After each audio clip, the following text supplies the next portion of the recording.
Discrimination is tied in with like individual and systemic oppressions to create an environment that is physically, mentally, and emotionally unsafe for any marginalized or minority individual.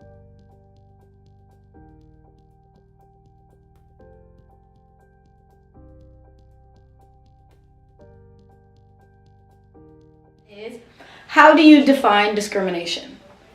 I would define discrimination as any act given against a certain group or a certain particular person where they are unequally or unrightly judged based on a stereotype or prejudice that has been associated with them. Lack of opportunity as well as of a sense of worth. Prejudice in practice.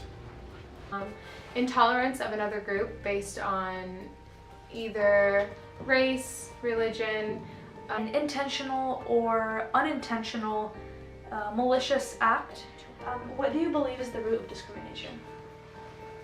I believe the root of discrimination comes from the centuries of systemic domination over somebody, defining power as power over something instead of like power in collaboration. And so if you perceive your own power as needing to be better than somebody else, then you will use that to partake in a system that exploits other individuals. I believe the root of discrimination is insecurity. Two things. I think fear is a big one, of being like threatened, and just lack of understanding. Who are not open-minded and are closed-minded and do not have a will and wanting to learn from people. I think that's where hatred comes from, discrimination. I think the root of discrimination is ignorance and closed-mindedness. What experiences with discrimination have you had?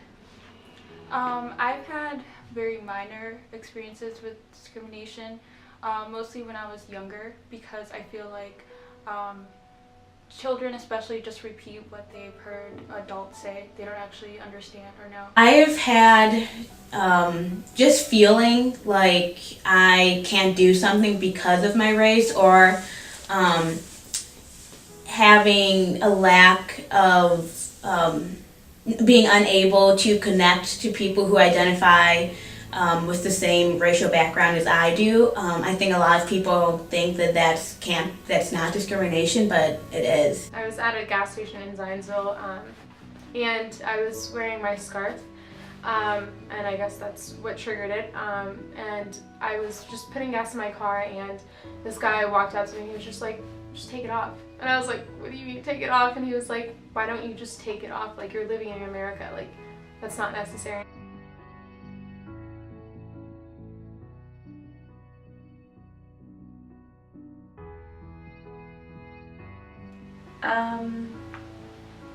For me, I was told in my senior year of high school that I should go back to my country and that I should not be in America. They were just like comments and jokes and just stereotypes that were constantly repeated. I was probably one of 3 or 4 on my team and at the track, this specific track meet, that were just white.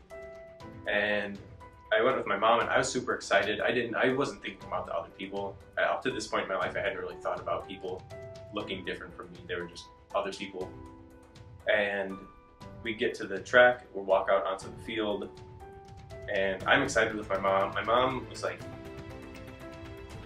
not feeling, I couldn't tell anything specific from her, but someone in the stands was all like 8th grade kids. Someone yells, "White bitch!" And my mom looks like she's seen a ghost. She looks scared.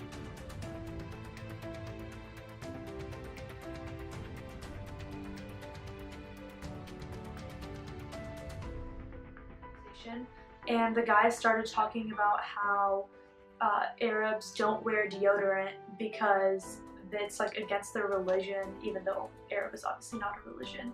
And he started talking about how Arabs have terrorist training camps in their mosques, not being taken seriously or thought of as being less than just because of my gender.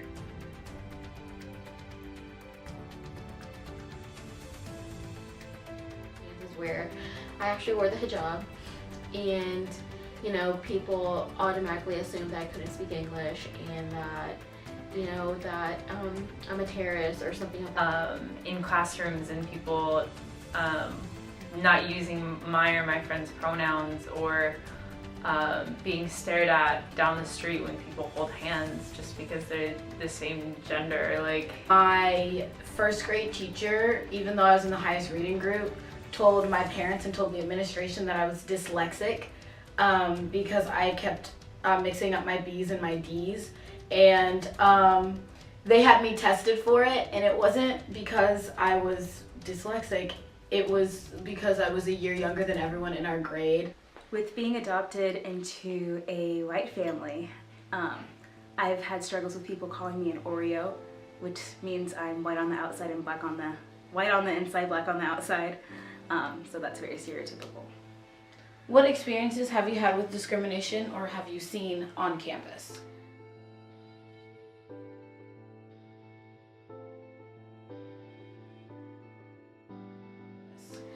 I have unfortunately seen a great amount of discrimination here at Butler.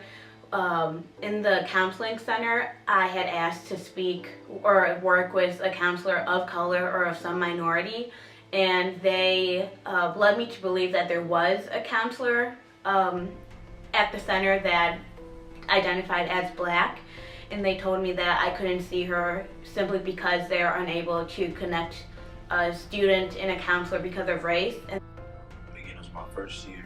It was my first semester as well. I was working 4 jobs. Came to class late one day, which I had previously explained to my professor. But this professor took it upon himself to, in the time preceding my entrance into the class, go over my test in front of the class, and that's just make an example of what it meant when you come in late. And then I walked into class after having experienced this, and one of my classmates explained to me the dynamic because I wasn't sure everybody was laughing at when I walked into class. Explain what happened. On campus, I don't really think I have seen much, but that doesn't mean that discrimination hasn't been going on. Places where I see discrimination the most on campus are probably fraternities, sometimes sororities. I've seen people not get let into parties, or they get into a party and the frat brothers or whoever will just watch them and follow them around the house because they think they're gonna steal. Dancing with the guy sort of like didn't know what to do like my first week, and he started like getting a little bit more aggressive, I would say, and he ended up putting his hand around my neck, and that made me feel really weird. And he even ended up like inviting me in the corner of the room and trying to kiss me, and I was sober and he was sober, and so there was no alcohol in the mix, and it still happened, and it's still a thing that happens here at Butler.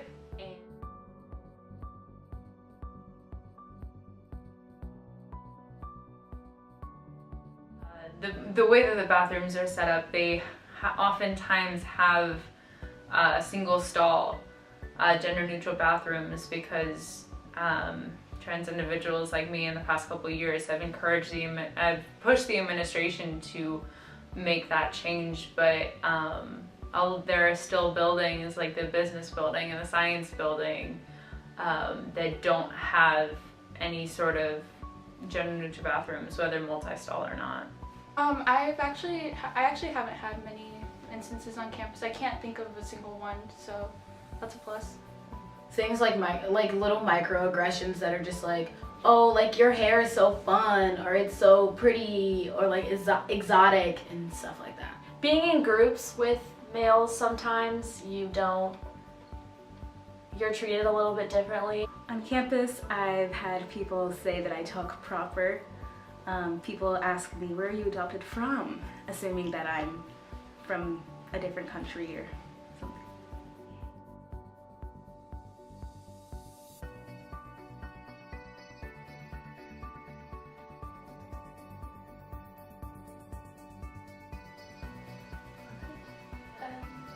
What do you see Butler as an institution doing to prevent discrimination? I see Butler as an institution only half following through with a lot of the promises towards diversity and fixing discrimination on campus. I really don't see Butler doing much to prevent discrimination. Like, to be really honest, I don't know if they're trying. I don't know if they have anything planned, but I know I've been part of groups that approach them with these issues, and we say, like, we see this, there's proof, you can go watch it happen for yourself. What do you want to do about it? And they say, oh, this is something we want to work on. We'll go talk with our teams. We'll go talk with like our managers about it. And so far, nothing has happened. They right now are really trying to just talk to minorities and see kind of their perspective and really ask us what would be helpful. If I were to give an honest critique of Butler's actions towards social injustice, I think that in a lot of different instances, we're more reactive and proactive. I think the first thing is to make it open to dialogue and discussion, which is something that it seems that they are very apparent and intentional about.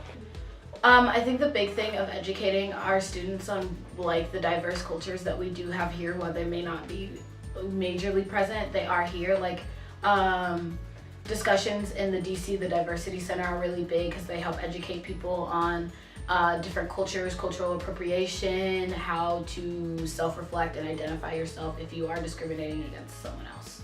Honestly, one of the things that I've noticed is that I think the majority of students here are a lot well informed of political biases and the media and the issues within our society, I guess. What can Butler do to further prevent discrimination?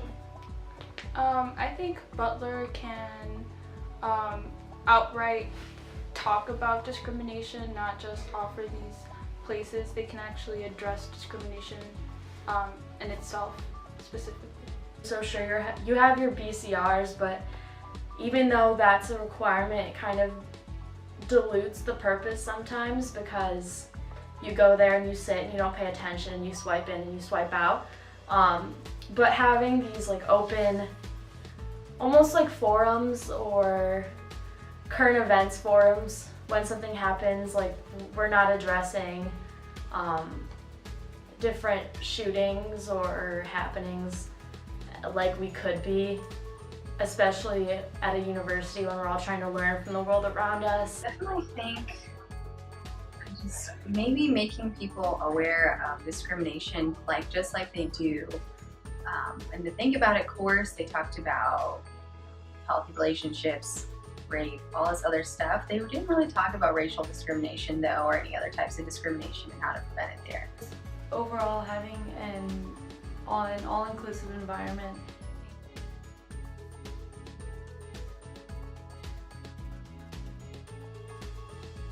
Butler, to further prevent discrimination, needs to genuinely invest itself in the safety of their students. This might sound a little radical, but you're letting in certain people who have been brought up on discriminatory ideals. And if you continue to create an environment and a culture where you're bringing in those students, it's not going to change. So until you change the culture and the people who you're bringing in, nothing will change. I think making it absolutely necessary to come down here and give a tour of it when tours of campus are given to incoming students is a really good way to go about publicizing the Diversity Center.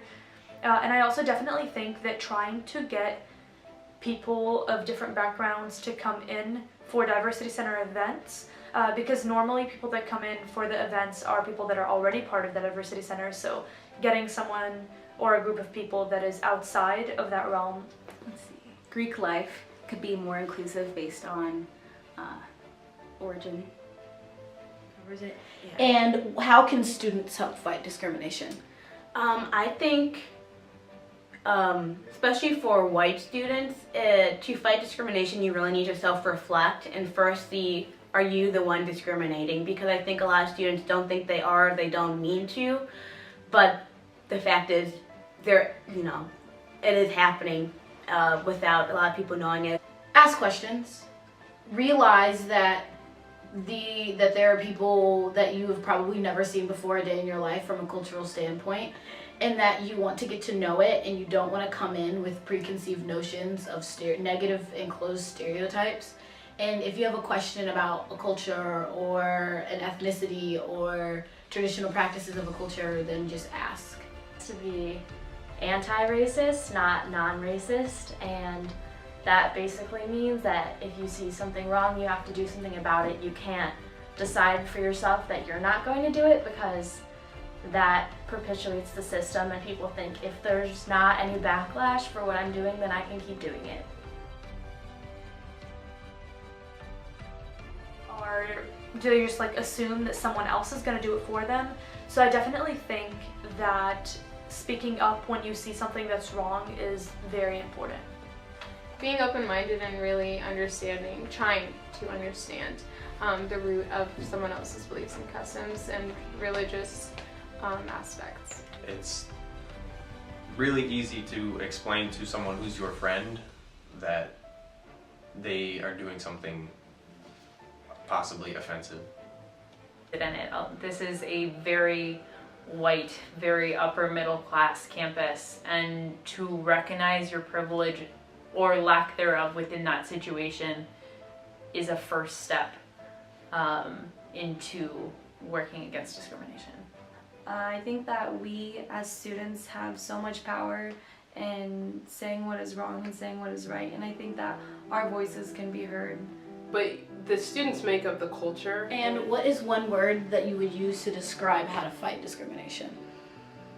One word. I would say no fear. Education. Major key. It'd probably be welcoming. So you have to have a welcoming mindset. You can't block yourself off before you can even begin to understand the situation. Teaching. Open-mindedness. Education. Intention. So it has to come from a place of intention.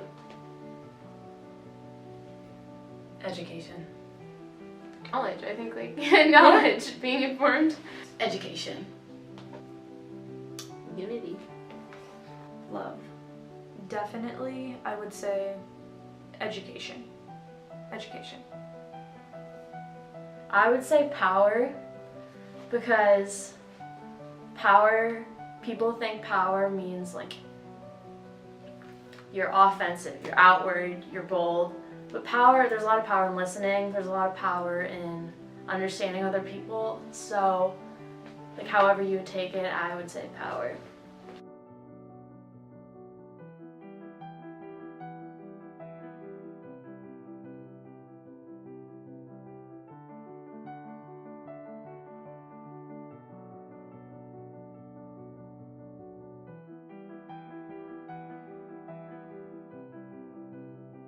Okay, this is my discrimination story, I guess.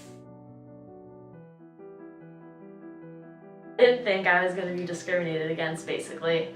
I hadn't been exposed to it at all until I was sexually assaulted when I was 15. And then I tried to go through the legal process when I was 17 and basically was told that I wasn't going to win and that it was a waste of my time. And I had a male detective. He was honest with me, which was good and bad, because he tried to help me, but also he said there's not much we can do. You're not gonna win. He has money, he's white, he has no prior offenses. And it's still something that I live with every day I come to college. Even going to parties and stuff, it's not the same experience. It's something where some things I can't do that normal college kids do because I have to feel in control of my body at all times. And I would say that a lot of people wouldn't look at me and know that, or know that I've experienced that, and that especially how I present myself, it's not who I am, but it's what has happened to me.